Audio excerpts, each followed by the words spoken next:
sœurs. Aujourd'hui, le 3 avril, donc on continue dans cette semaine de l'octave de Pâques. Aujourd'hui, nous allons méditer avec joie l'Évangile selon Saint Luc dans le chapitre 24, versets 13 à 35, qu'on connaît bien comme les disciples d'Emmaüs. Le Seigneur soit avec vous et avec votre esprit. Évangile de Jésus-Christ selon Saint Luc. Gloire à toi, Seigneur. Alléluia, Alléluia, il est vraiment ressuscité. Alléluia, Alléluia, crions de joie, Jésus, il est vraiment ressuscité. Les mêmes jours, c'est-à-dire le premier jour de la semaine, deux disciples faisaient route vers un village appelé Emmaüs, à 2 heures de marche de Jérusalem, et ils parlaient entre eux de tout ce qui s'était passé. Or, tandis qu'ils s'entretenaient et s'interrogeaient, Jésus lui-même s'approcha, et il marchait avec eux. Mais leurs yeux étaient empêchés de le reconnaître. Jésus leur dit, « De quoi discutez-vous en marchant ?» Alors ils s'arrêtèrent tout tristes.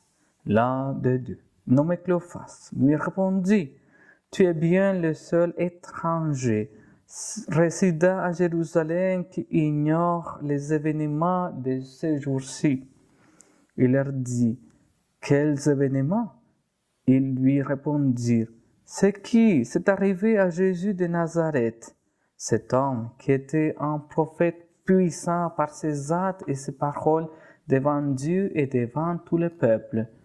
Comment les grands prêtres et nos chefs l'ont livré, ils l'ont fait condamner à mort et ils l'ont crucifié.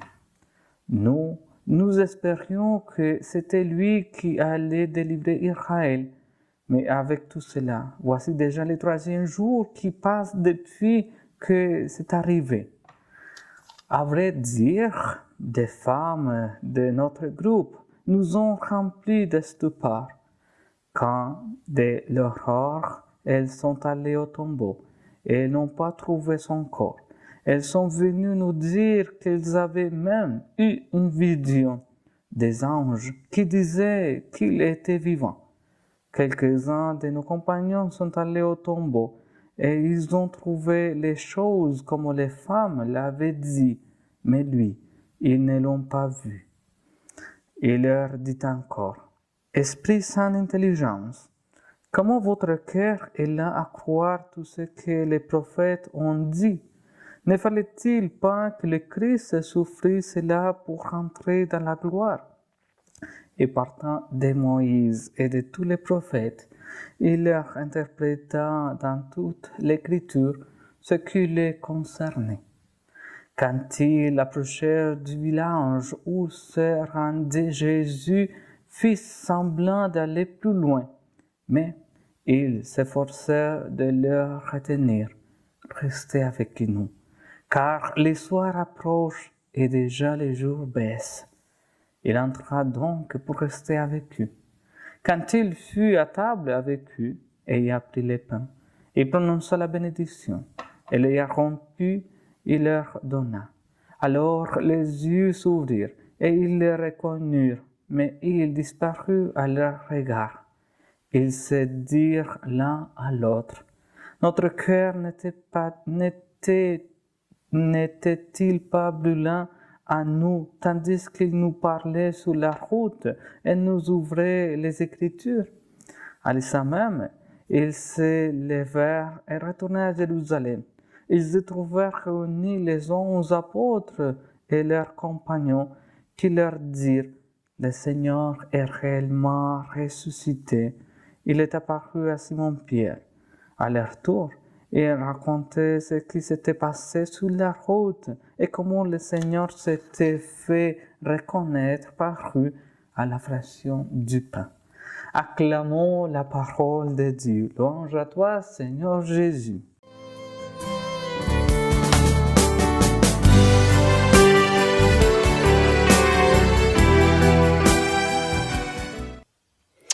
Frères et sœurs, les disciples d'Emmaüs ont vécu 3 expériences.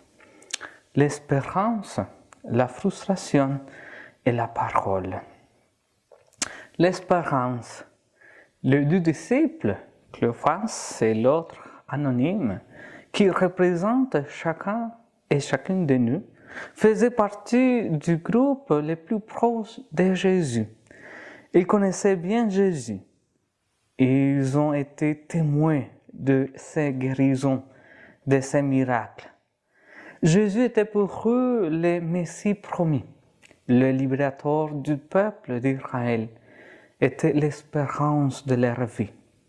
Les disciples d'Emmaüs, comme les autres disciples, avaient créé un avenir avec Jésus, qui à première vue s'était évanoui. Deuxièmement, la frustration. Imaginons les visages de ces 2 disciples, terrifiés de voir le Messie arrêté, flagellé et finalement crucifié au milieu de 2 voleurs. Et s'il y avait encore un peu d'espoir, le suivant dans la tombe sur un chemin de tristesse, de larmes et de chagrin, c'était là où toutes les attentes étaient également enterrées. Après 3 longs jours de chagrin et de deuil, les disciples reviennent frustrés et déçus à leur routine habituelle. Ils ont perdu espoir. Leur cœur a été blessé. Pour eux, tout était fini. Ils ont perdu la seule chose qu'ils ne devaient pas perdre, l'espérance. Et ils n'attendent rien. Plus rien n'a de sens. Les rêves du passé se sont transformés en cauchemars. Les illusions de l'avenir sont dissipées. Ils marchent sur le chemin de la déception. 3e, la parole. Au cours de ce chemin de douleur, d'ombre, soudain, les disciples rencontrent un pèlerin mystérieux à qui ils racontent la vie et les miracles de Jésus, mettant en évidence sa crucifixion et sa sépulture. Les disciples d'Emmaüs sont témoins de la mort de Jésus, mais concernant la résurrection, ils n'ont que des échos des autres disciples. Ils ne croient pas, puisque leurs yeux ne voient pas au-delà d'une déception.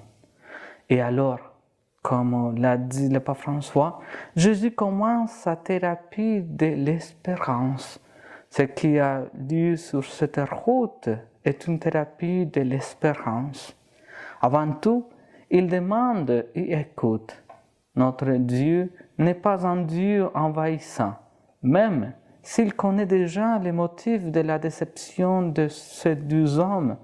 Il leur laisse le temps de pouvoir sonder en profondeur l'amertume qui les a gagnés. Dans nos vies, à un certain moment, nous avons vécu ces 3 expériences. L'espérance, la frustration, la parole. Dans ma vie, il y a-t-il des situations qui ont provoqué en moi un découragement ou de la tristesse? Lesquelles? Comment ai-je réagi? Dans ma vie, quels sont les moments où je ne reconnais pas Jésus, où je me pose des questions sur sa présence? Quelles sont ces questions? Tant de personnes vivent aujourd'hui l'expérience des disciples d'Emmaüs, le cœur brisé par les guerres, les déceptions, la séparation, la mort d'un être cher. Combien de tristesse, combien d'échecs y a-t-il dans la vie de toute personne? Au fond, nous sommes tous un peu comme ces 2 disciples. Combien de fois dans la vie avons-nous espéré? Combien de fois nous sommes-nous retrouvés à terre dessus? Nous sommes déçus des autres, de nous-mêmes, des structures du monde et même de Dieu. Il y a des personnes qui parcourent le chemin de la vie avec un cœur flétri. Ce qui nous fait le plus souffrir n'est pas la douleur, mais plutôt de ne pas comprendre l'essence de la souffrance.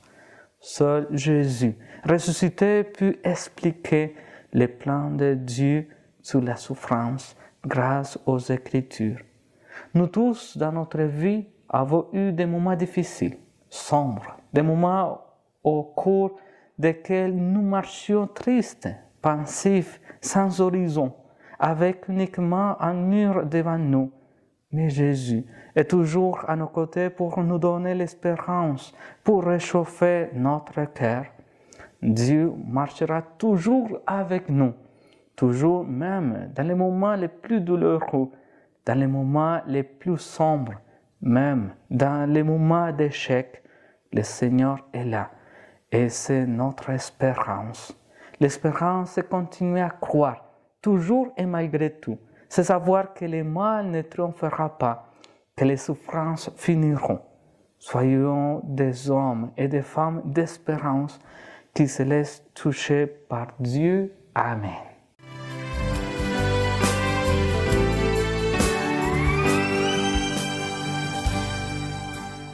Ensemble, notre Père qui es aux cieux, que ton nom soit sanctifié, que ton règne vienne, que ta volonté soit faite sur la terre comme au ciel. Donne-nous aujourd'hui notre pain de ce jour.